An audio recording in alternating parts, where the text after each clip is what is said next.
اللہ نے فرمایا اور ذکر کیجئے اسماعیل کا، ادریس کا علیہ الصلوۃ والسلام، وذوالکفل اور ذوالکفل کا.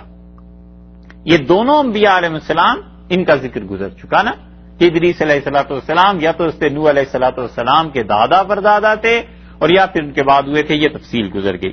کل من وذوالکفل اور ذوالکفل کا ذکر کیجئے. یہ ذوالکفل کون تھے؟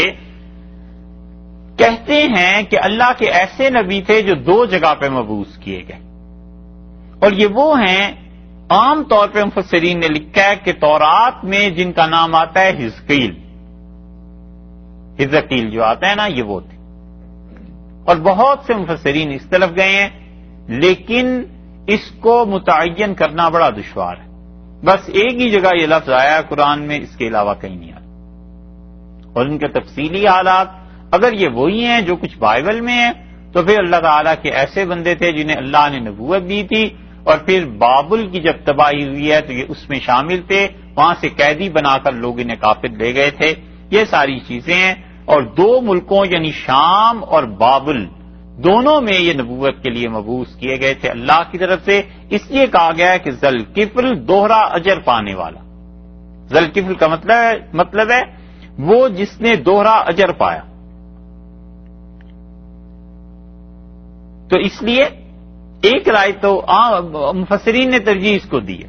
کچھ کہتے ہیں یہ الیاس علیہ الصلوۃ والسلام تھے، اور آخری زمانے میں بڑے فاضل آدمی تھے مولانا مناظر حسن گیلانی رحمۃ اللہ علیہ، اور مولانا مناظر حسن گیلانی رحمۃ اللہ علیہ بہار کے تھے، بڑے فاضل آدمی تھے.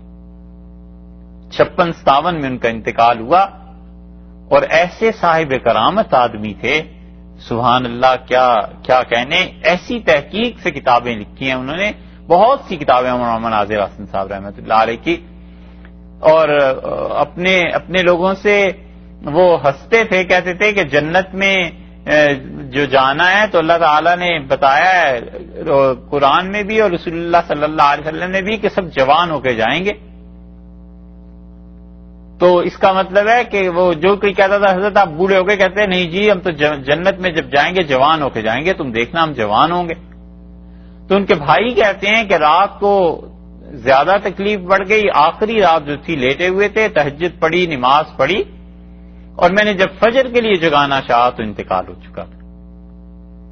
بڑی پریشانی ہوئی، گاؤں والے جمع ہو گئے، اور کہتے ہیں فجر کے بعد جنازہ تو بھی رکھا ہوا تھا، اندھیرا چھٹا، تھوڑی تھوڑی روشنی ہونا شروع ہوئی، تو ہم نے جو مولانا کو دیکھا تو سارے سر اور داڑھی کا بال سب کے سب سیاہ ہو گئے تھے، بالکل جوانی والا چہرہ آ گیا تھا. تو لوگ دھاڑے مار مار کے روتے تھے اور کہتے تھے مولانا نے فرمایا تھا کہ جنت میں جانے سے پہلے ہم جوان ہو جائیں گے، یہ دیکھو جوانی. یہ ایسی کرامت تھی جو وفات کے بعد مولانا کے سامنے آئی. اب تک ایسے لوگ پائے جاتے ہیں. انہوں نے اس پہ ایک جگہ لکھا ہے، وہ کہتے ہیں یہ ذوالکفل جو ہے نا، یہ ان کی اپنی رائے ہے، ضروری نہیں ہے کہ ٹھیک ہو، لیکن اس لیے ذکر کر رہے ہیں کہ ممکن ہے کل کو کوئی تحقیق کرے تو ایک رائے اس کی ذہن میں یہ بھی آئے. وہ کہتے ہیں کفل والا. تو اللہ تعالیٰ نے فرمایا اس کا بھی ذکر کیجئے جو کفل والا تھا. اور کفل کو کہتے ہیں کہ یہ لفظ بنا ہے کپل سے، اور کپل وستو والا. کپل وستو میں کون تھا؟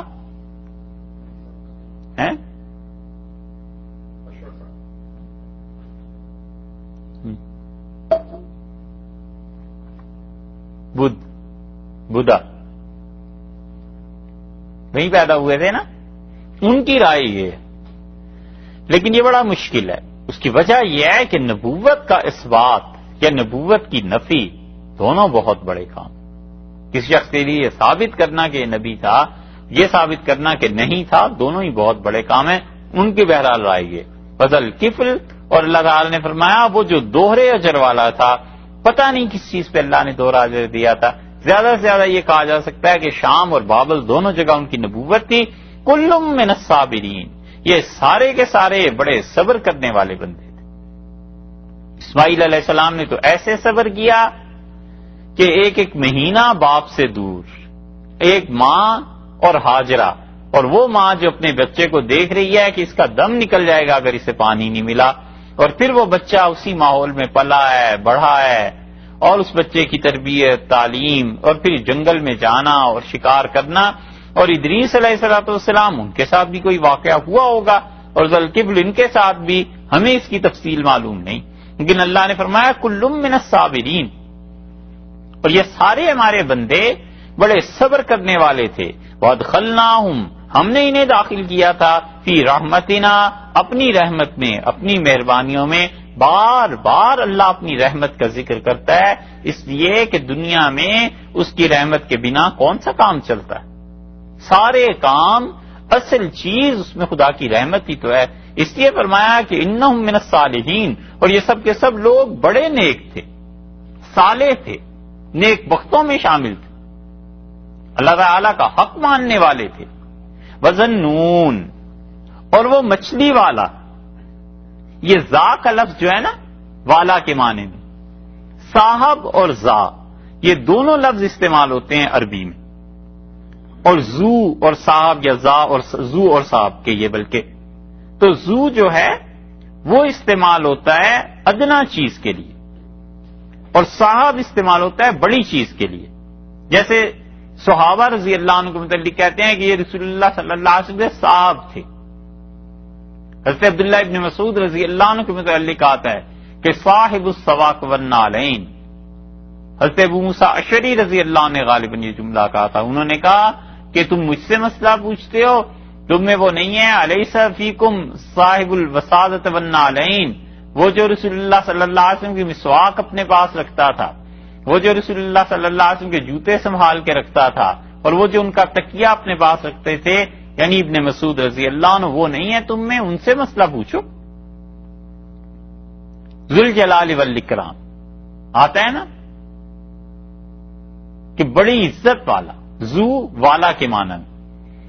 اللہ نے فرمایا وظنون، اور ذکر کیجئے وہ مچھلی والے کا، تو نون اس میں جامد ہے، اس سے مزید الفاظ نہیں بنتے، نون مچھلی، اور اس کی جمع نون کی انوان، اور نینان بھی اس کی جمع آتی ہے۔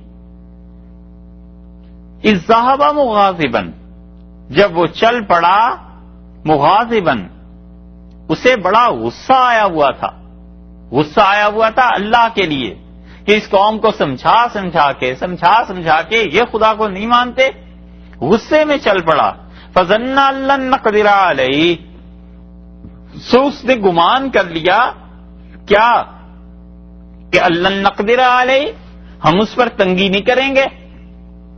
دونوں ترجمے ہو سکتے ہیں نا، یہ جو دوسرا ترجمہ ہے کہ کیا ہمیں اس پہ قدرت حاصل نہیں ہے، یہ ترجمہ بہت باریک بات ہے، حتیٰ کہ بعض فقہا نے بھی اور بعض مفسرین کہتے ہیں کہ یہ سمجھنا کہ حضرت یونس علیہ السلام نے یہ سمجھ لیا تھا کہ ہم اس پر قدرت نہیں رکھتے، یہ تو کوئی مومن بھی نہیں سوچ سکتا، نبی کیسے سوچ سکتا ہے، اور وہ کہتے ہیں اس کو یہ سمجھنا یہ کفر ہے۔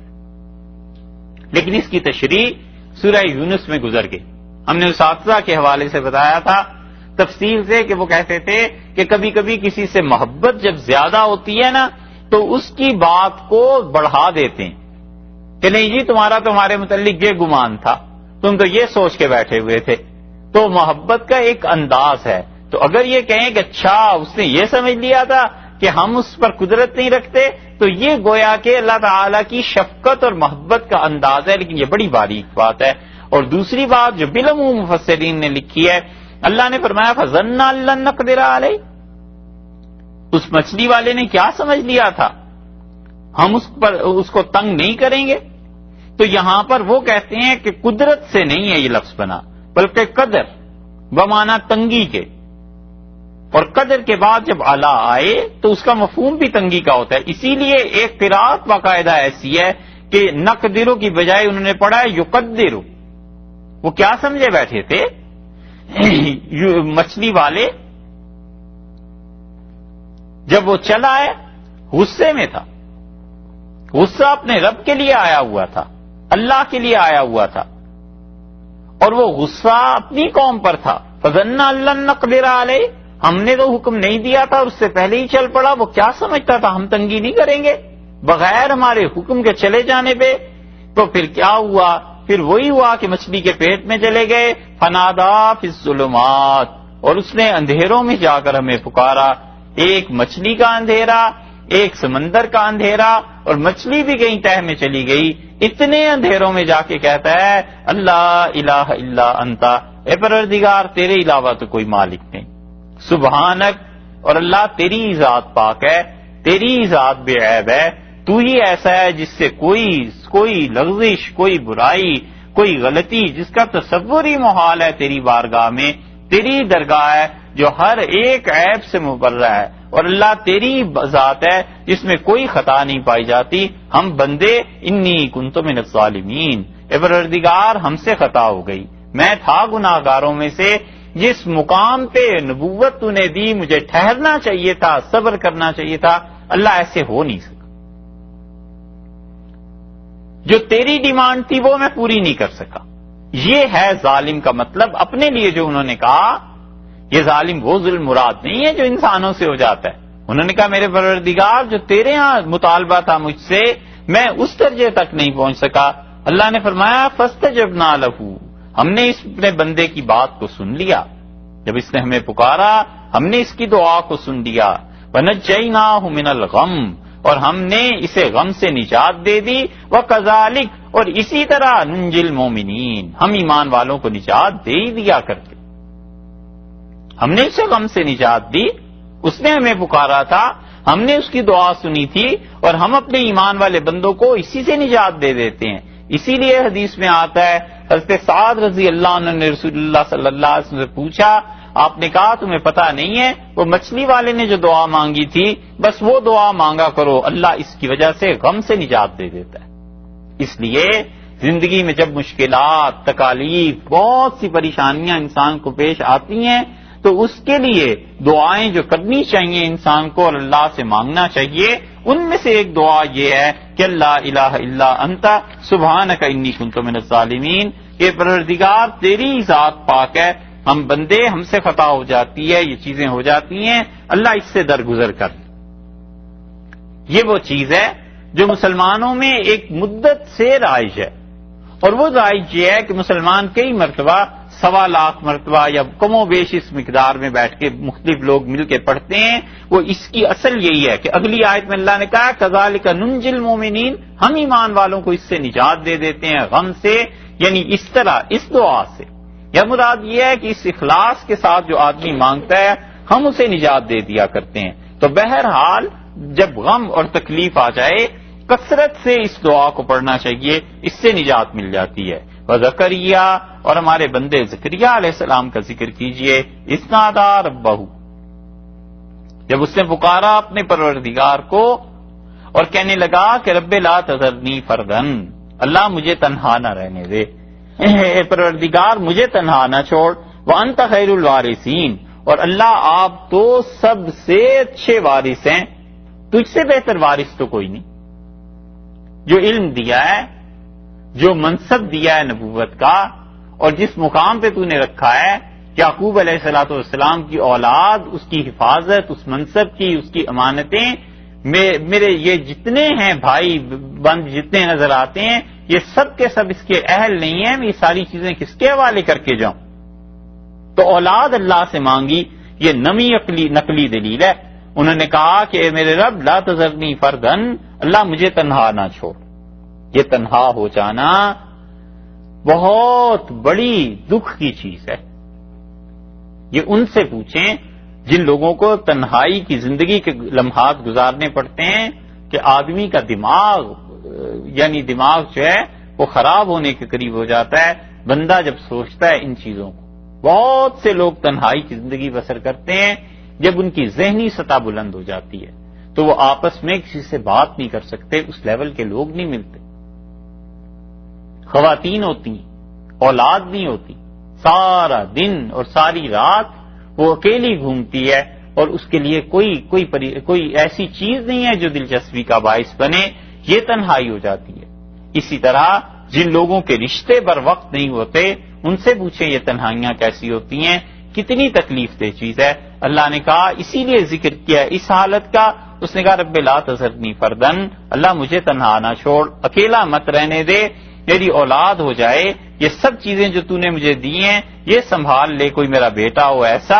اللہ نے فرمایا کہ اس نے کہا وَأَنْتَ خَيْرُ الْوَارِثِينَ، اور پروردگار تو سب سے بہتر وارث ہے، اصل تو وراثت تیرے پاس جانی۔ یہی چیز ایک جگہ حدیث میں بھی آئی ہے، رسول اللہ صلی اللہ علیہ وسلم نے فرمایا وَلَكَ رَبِّ تُرَاثِي، اور پروردگار وراثت بالآخر تیرے پاس ہی جاتی ہے، ہم سب لوگوں کے بعد اصل وارث تو ہی ہے۔ اس کائنات میں جتنی بھی چیزیں مر جاتی ہیں اور مٹ جاتی ہیں، اس کے بعد جو چیزیں رہ جاتی ہیں خدایا وہ تیری ہی تو ہیں، اور کس کی؟ مگر میری درخواست یہ ہے کہ جو علم، یہ جو چیزیں حضرت یعقوب علیہ الصلوۃ والسلام سے اس نسل تک پہنچی ہیں، اس کا کوئی وارث دے دے۔ فاستجبنا لہ، ہم نے اپنے اس بندے کی بات سن لی، ہم نے اپنے اس بندے کی بات مان لی، وَوَهَبْنَا لَهُ یحییٰ، اور ہم نے اسے یحییٰ دے دیے، وَأَصْلَحْنَا لَهُ زَوْجَهُ، اور اس کے لیے اس کی بیوی کو ٹھیک کر دیا۔ بیوی میں جسمانی طور پر تبدیلیاں ایسی آ گئیں کہ وہ اولاد کے قابل ہو گئی۔ اصلحنا لہ زوجہ، اس کی بیوی اس کے لیے قابل ہو گئی، یعنی اولاد کے قابل ہو گئی۔ یہ دلیل ہے اس بات کی کہ آدمی جب کبھی اللہ سے مانگتا ہے تو زیادہ اس کھود کرید میں نہ پڑے کہ یہ کیسے ہوگا، ایسے ہوگا، کیا ہو جائے گا۔ اس سے بہت بلند ہو کے اللہ سے مانگے۔ اللہ نے اگر منظور کر لیا تو کیا اسباب اور وسائل ہوں گے یہ اللہ ہی جانتا ہے۔ شیطان کبھی کبھی یہ وسوسہ ڈالتا ہے کہ تم جو چیز مانگ رہے ہو یہ کیسے ہو سکتا ہے، کیا اللہ سے عرض کر رہے ہو، کیا اللہ سے مانگ رہے ہو، ان چیزوں کو نہ سوچے۔ ہاں، دو چیزیں خدا سے نہ مانگے، ایک گناہ کی چیز اللہ سے نہ مانگے۔ گناہ کی چیز مانگنا یہ کفر ہے، اللہ نے جس چیز سے منع کر دیا ہے اس کو نہ مانگے۔ یہ دعائیں کرنا الیاذ باللہ کہ جوا کھیلنے کے لیے پیسے مل جائیں، خدا کہیں سے پیسے ایسے دے دے، یہ اللہ کے حکم کا مذاق اڑانا ہے۔ ایک یہ چیز اور ایک یہ چیزیں جن کے متعلق پتہ ہے، طے شدہ بات ہے کہ نہیں ہونا۔ اب کوئی کہے آسمان ٹوٹ جائے اور کوئی کہے زمین پھٹ جائے تو یہ چیزیں تو نہیں ہوا کرتی، ایسی چیزیں جو ہیں وہ نہ مانگے۔ باقی جو عام درجے اسباب کے دائرے کے علاوہ بھی ہوتی ہیں، یعنی اسباب میں بظاہر کچھ نظر نہیں آتا لیکن ہو سکتا ہے، وہ چیز انہوں نے مانگی تھی۔ انہوں نے کہا اللہ تو اولاد دے سکتا ہے، اگر میں تنہا ہوں تو خدایا تو اس تنہائی کو دور کر سکتا ہے۔ اللہ نے ہر موقع پہ کہا ہے فاستجبنا لہ، ہم نے اس کی بات مان لی، ہم نے مہربانی کی، ہم نے اس کی دعا کو قبول کر لیا۔ وَوَهَبْنَا لَهُ یحییٰ، اور ہم نے یحییٰ دے دیے، وَأَصْلَحْنَا لَهُ زَوْجَهُ، اور اس کے لیے اس کی بیوی کو اچھا کر دیا۔ اِنَّهُمْ، یہ سارے کے سارے لوگ جن کے قصے تم نے سنے ہیں، كَانُوا يُسَارِعُونَ فِي الْخَيْرَاتِ، یہ بہت جلدی نیکی کرتے تھے، بھاگتے تھے، دوڑتے تھے، فی الخیرات، نیکیاں کرنے کے، نیکی کرنے کے لیے یسارعون، سرعہ بھاگنا، دوڑنا، جلدی جلدی نیکیاں کرتے تھے۔ جہاں پتا چلا یہ نیکی کا کام ہے کچھ نہ کچھ اپنا حصہ اس میں ڈال دیا، جہاں پتا چلا یہ نیکی کرنی ہے فوراً اللہ کے حضور میں جھک گئے اور نیکی کی۔ اللہ نے دیکھا ہے کہ کیا صفات ان کی بیان کی ہیں۔ اللہ نے فرمایا یسارعون فی الخیرات، نیکی کے کاموں میں لگے رہتے تھے، دن رات اچھائیاں کرنا، دن رات نیکیاں کرنا، دن رات اللہ کو خوش کرنے والے کام کرنا۔ وَيَدْعُونَنَا، اور دوسری چیز یہ ہے کہ یہ ہماری عبادت کرتے تھے، ہم سے مانگتے رہتے تھے، رغبا ورہبا، رغباً، توقع رکھتے تھے کہ ہم دے دیں گے۔ یہ ہے اصل اس کی کہ بندہ جب دعا مانگے تو اللہ سے یہ توقع رکھے کہ اللہ میری دعا کو قبول کر لے گا۔ مستحب ہے اللہ سے حسن ظن، اللہ سے اچھی امید رکھنا، یہ مستحب ہے۔ حضرت جابر بن عبداللہ رضی اللہ عنہما نے کہا کہ میں نے رسول اللہ صلی اللہ علیہ وسلم کو دیکھا اور میں ان کی عیادت کے لیے گیا جب ان کی وفات میں کل 3 دن باقی رہ گئے تھے، اور آپ نے فرمایا تم میں سے کوئی آدمی ایسا نہیں ہونا چاہیے جو اس حال میں مرے کہ اللہ سے مایوس ہو۔ دیکھو اللہ سے ہمیشہ اچھا گمان رکھنا، اللہ سے ہمیشہ اچھی امید رکھنا۔ اس لیے فرمایا یدعوننا، وہ ہماری عبادت کرتے تھے، ایک ترجمہ، یدعوننا ہم سے دعا مانگتے تھے، دوسرا ترجمہ رغباً، وہ دعا مانگتے تھے یا عبادت کرتے تھے چاہتے ہوئے، توقع رکھتے ہوئے کہ ہم ان کی دعاؤں کو سن لیں گے، اس بات کی توقع رکھتے ہوئے کہ ہم ان کی عبادت کو قبول کر لیں گے، وَرَهَبًا اور ڈرتے رہتے تھے، ڈرتے تھے کہ اپنی طرف سے تو پیش کر دیا ہے، کہیں آگے سے رد ہو گیا تو پھر کیا بنے گا۔ راہبن ڈرتے تھے اس بات سے کہ اللہ کی ذات بڑی بے نیاز ہے، نہ دعا سنی گئی تو پھر کیا بنے گا۔ وَقَانُوا لَنَا خَاشِعِينَ اور ہمارے سامنے دبتے تھے۔ ہمارا جو خوف تھا، ہمارا جو رعب تھا، وہ ایسا تھا کہ ہمارے آگے دبے رہتے تھے۔ یہ اصل ہے اس کی کہ اللہ تعالی کو پکارے۔ شاہ عبد القادر صاحب رحمۃ اللہ علیہ نے بڑا اچھا حاشیہ اس پہ لکھا ہے۔ اس حاشیے میں اگر آپ کو پتا ہو کہ کس دور میں لکھا گیا تھا اور اس وقت یہ ہندوستان کی حالت کیا تھی، پھر سمجھ آتی ہے یہ بات۔ حضرت نے لکھا ہے، لوگ کہتے ہیں جو کوئی اللہ کو پکارے توقع سے یا ڈر سے، امید سے یا ڈر سے، وہ محب تحقیق نہیں، یعنی وہ سچا اللہ کو پکارنے والا نہیں ہے۔ یہاں سے اس کی غلطی نکلی، یعنی اس آیت نے بتایا کہ جو لوگ یہ نظریہ رکھتے ہیں وہ غلط نظریہ رکھتے ہیں۔ ایک آدمی ہے اللہ کو پکارتا ہے ڈر سے، خوف سے اور محبت سے بھی، اللہ تعالی کی طرف عبادت کرتا ہے شوق سے، خدا سے محبت ہے، یا اللہ کی عبادت کرتا ہے ڈر سے کہ خدا کا غضب، خدا کا عذاب بہت شدید بات ہے، بھائی بچاؤ اپنے آپ کو، ہم کیوں اس کاموں میں پڑیں۔ عبادت کرتا ہے اللہ کی۔ اور یہ جو بہت سے جاہل لوگ ہیں وہ کہتے ہیں بس اللہ کی عبادت اللہ ہی کے لیے کرو، ڈرنا کیا اور محبت کیا۔ اور یہ جب زیادہ بڑھ جاتے ہیں تو کہتے ہیں میں عبادت جنت کے لیے تھوڑے ہی کرتا ہوں، جہنم سے بچنے کے لیے ہم نے تھوڑے ہی کرنی ہے، یہ تو اللہ کے لیے کرنی ہے۔ یہ حضرت فرماتے ہیں یہاں سے غلطی نکلی ان کی۔ اس سے پتا چلا کہ اتنے بڑے بڑے لوگ یہ اللہ کی عبادت کرتے تھے ڈر سے اور اللہ کی عبادت کرتے تھے شوق سے اور محبت سے، تو پھر اور کس کا منہ ہے جو یہ کہے کہ میں جنت کے لیے نہیں کرتا اور جہنم کے لیے نہیں کرتا اور اللہ کے لیے کرتا ہوں۔ اور یہ جہالت اتنی عام ہے کہ اب تک یہ بھنگ چرس پینے والے اور مزاروں پہ بیٹھے ہوئے اور ایسی ایسی خرافات بکتے ہیں، انہیں کوئی ہوا نہیں لگی کہ اللہ نے کیا کہا ہے۔ اللہ نے فرمایا کانوا لنا خاشعین، دبتے تھے ہم سے، واللاتی، اور پھر اس کی بھی ذکر کیجئے، کون؟ احسنت فرجہا، جس نے، اس خاتون کا ذکر کیجئے جس نے اپنی خواہشات کی حفاظت کی، فنفخنا فیہا، اور ہم نے اس عورت میں پھونک دیا، من روحنا، اپنی طرف سے ایک روح اس کے جسم میں ڈال دی، وجعلناہا، اور ہم نے اس عورت کو، وابنہا، اور اس کے بیٹے کو، آیتن، بہت بڑی نشانی بنا دیا، للعالمین، پوری کائنات کے لیے، پوری دنیا کے لیے اس کے بیٹے کو اور اس ماں کو نشانی ہم نے بنا دیا۔ اس کا بھی ذکر کیجیے۔ واللاتی احسنت فرجہا، یہ جو آیت کا حصہ ہے اس کا ایک ترجمہ تو یہ کیا گیا کہ اللہ تعالی نے فرمایا ہم نے اسے، وہ عورت جس نے اپنے آپ کو پاک رکھا۔ پاک رکھنے کا ایک مطلب تو یہ لیا گیا کہ اس نے کبھی کوئی ناجائز حرکت کی ہی نہیں۔ تو یہودی جو الزام اس پہ لگاتے ہیں یہ سب جھوٹ ہے، وہ اتنی پاک خاتون تھی۔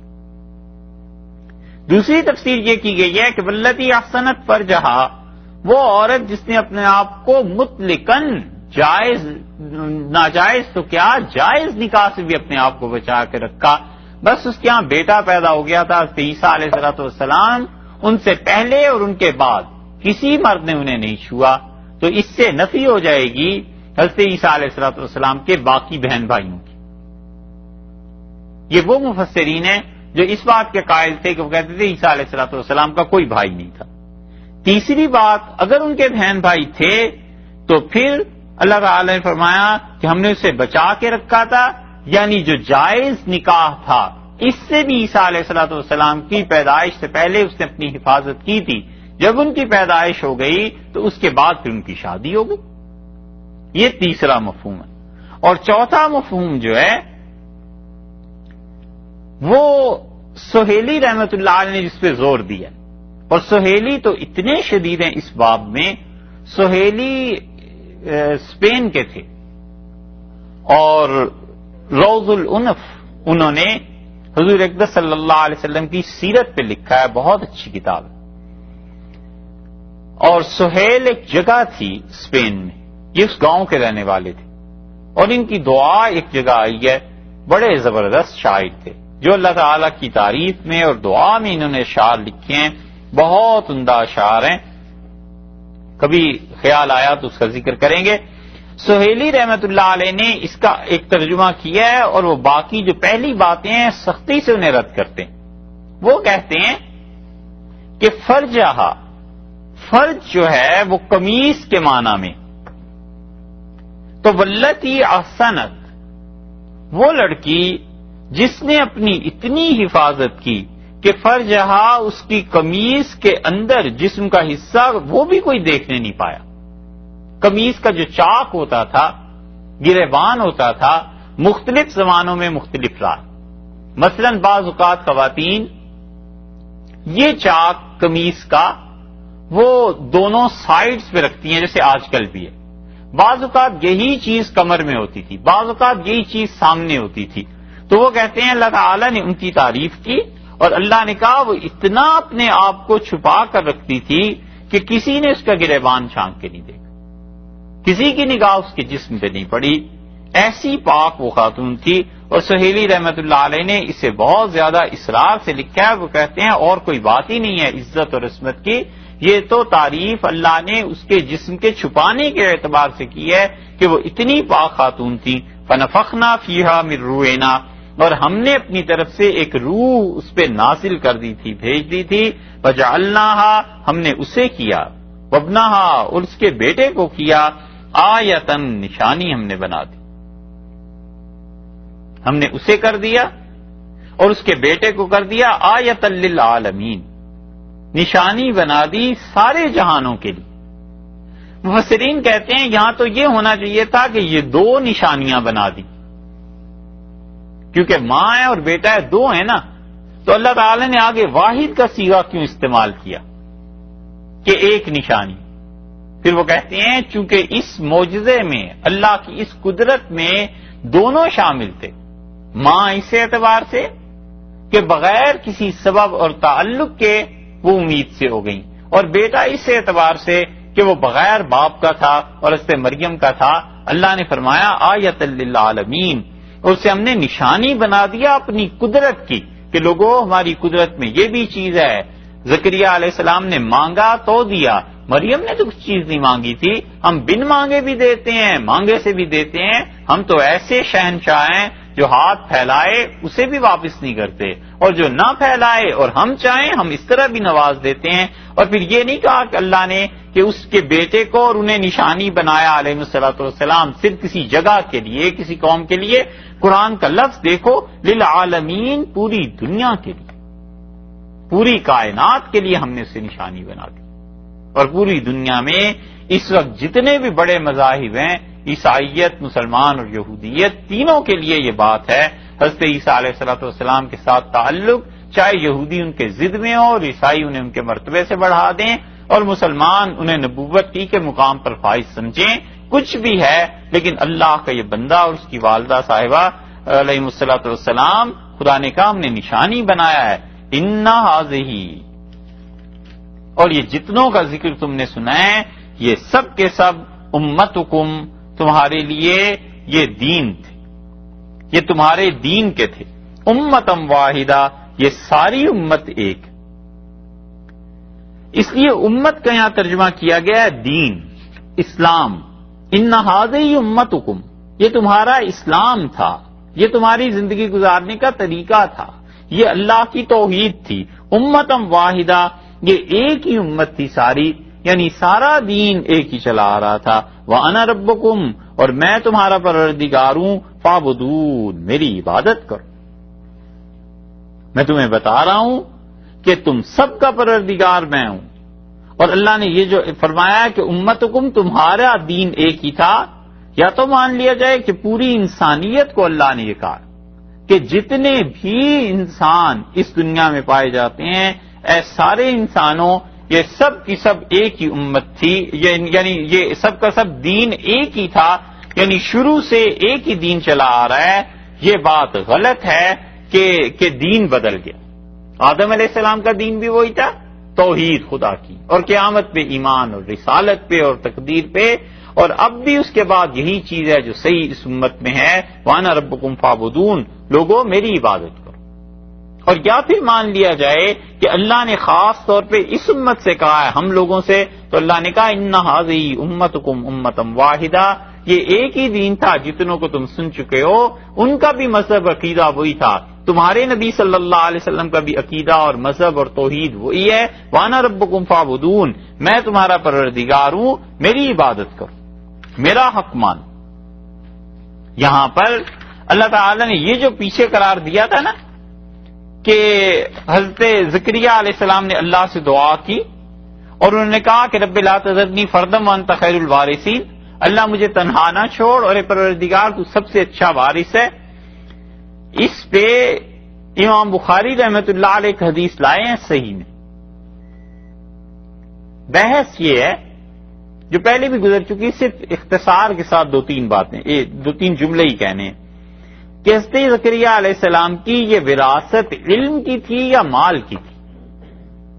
اسی لیے ہم نے کہا کہ انہوں نے کہا کہ یعقوب علیہ السلام کا ورثہ میری نبوت، اللہ یہ جو تو نے علوم دیے ہیں یہ میرے بھائی بند اس قابل نہیں ہے کہ ان چیزوں کو سنبھال سکیں، پروردگار مجھے بیٹا دے دے تاکہ یہ نسل چلے اور آئندہ کوئی چیزیں سنبھال لیں۔ تو امام بخاری رحمۃ اللہ علیہ نے یہ حدیث تعلیقاً نقل کی ہے کہ رسول اللہ صلی اللہ علیہ وسلم نے فرمایا کہ علماء جو ہیں وہ انبیاء علیہ السلام کے وارث ہوا کرتے ہیں، اور انبیاء علیہ السلام کی وراثت علم ہے۔ تو نبوت جس وراثت کو چھوڑتی ہے وہ پیسے اور مال نہیں ہے، وہ علم ہے جس کو دنیا میں چھوڑ کر جاتے ہیں۔ اس لیے، اور یہ جو باقی بعض لوگوں نے یہ حدیث بنا لی ہے کہ رسول اللہ صلی اللہ علیہ وسلم نے فرمایا میری امت کے علماء جو ہیں یہ بنی اسرائیل کے انبیاء کی طرح، کئی جگہ لوگ کہتے ہیں نا، کئی جگہ پڑھنے میں بھی آتی ہے، بھائی یہ حدیث نہیں ہے۔ اسی لیے امام سخاوی رحمۃ اللہ علیہ نے اس کے متعلق صاف لکھا ہے مقاصد حسنہ میں کہ وہ کہتے ہیں اس کی کوئی اصل نہیں ہے، اور ہم نے کسی اعتبار والی کتاب میں کہیں بھی یہ حدیث نہیں پائی۔ اور اسی طرح اور لوگوں نے بھی، سیوطی رحمۃ اللہ علیہ نے الدر المنتصرہ ان کی ایک کتاب ہے، اس میں بھی وہ کہتے ہیں کہ اس کی کوئی اصل نہیں۔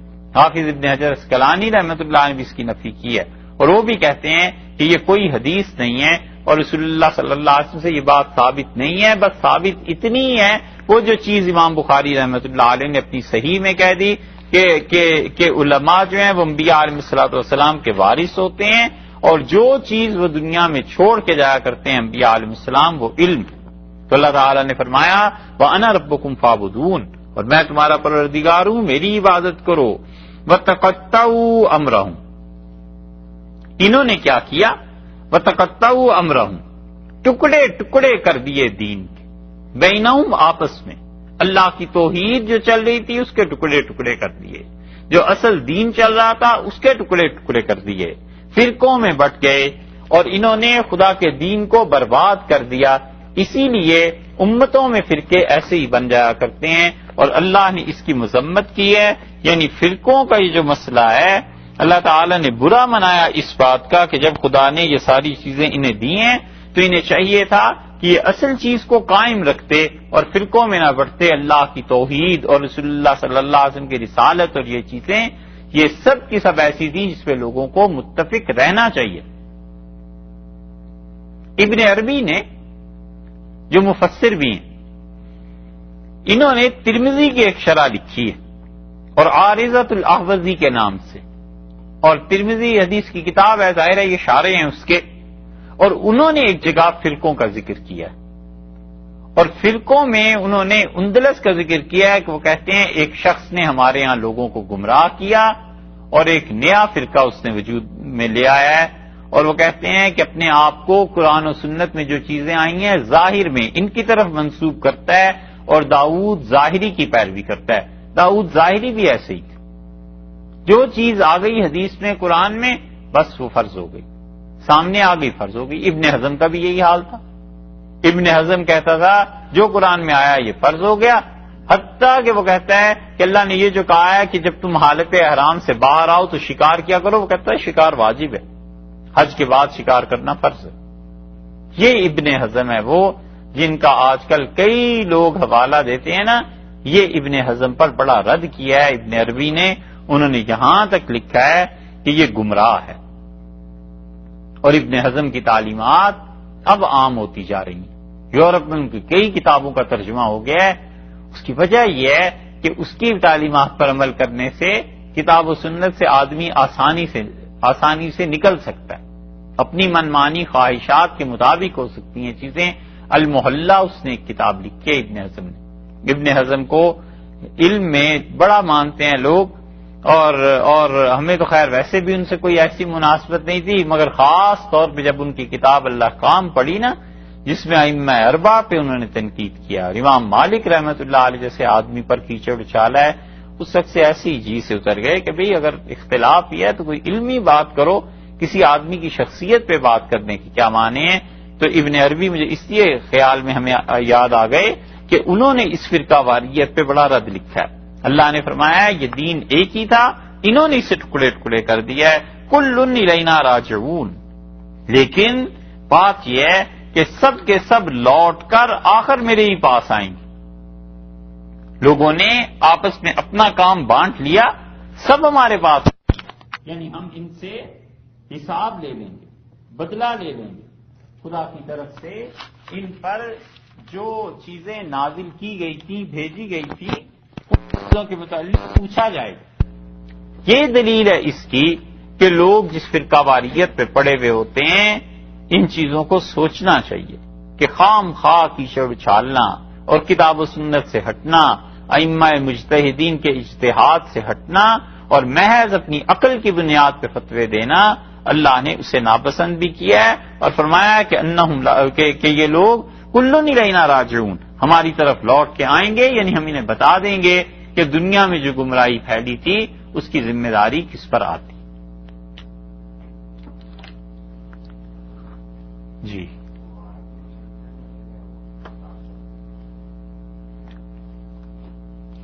اچھا جی،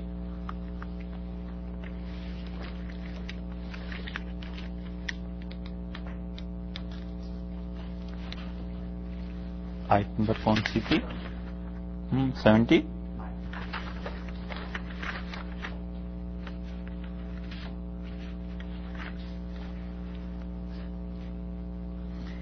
یہ علمن کے بعد واو آیا ہے نا، و علما کے بعد پوچھ رہے ہیں نا، زے جو لکھی ہوئی ہے زا، یہ کیوں ہے؟ اس کے بعد آیا واو، ٹھیک ہے جی۔ تو اس کو اگر پڑھیں گے تو ایک صورت تو یہ ہو گئی کہ ہم یوں پڑھیں کہ وَكُلًّا آتَيْنَا حُكْمًا وَعِلْمًا وَسَخَّرْنَا مَعَ دَاوُودَ الْجِبَالَ، یہی صحیح ہے، یہی زیادہ ٹھیک ہے۔ اور دوسری صورت وَكُلًّا آتَيْنَا حُكْمًا وَعِلْمًا وَسَخَّرْنَا مَعَ دَاوُودَ الْجِبَالَ، یہ صورت زیادہ مناسب ہے۔ اس لیے یہ جو زا ہے یہ اس بات کی دلیل ہے کہ یہاں پر رکنا مناسب ہے، یہاں پر نہ رکنا مناسب ہے، مسلسل پڑھا جائے تو وہ زیادہ اچھی چیز ہے۔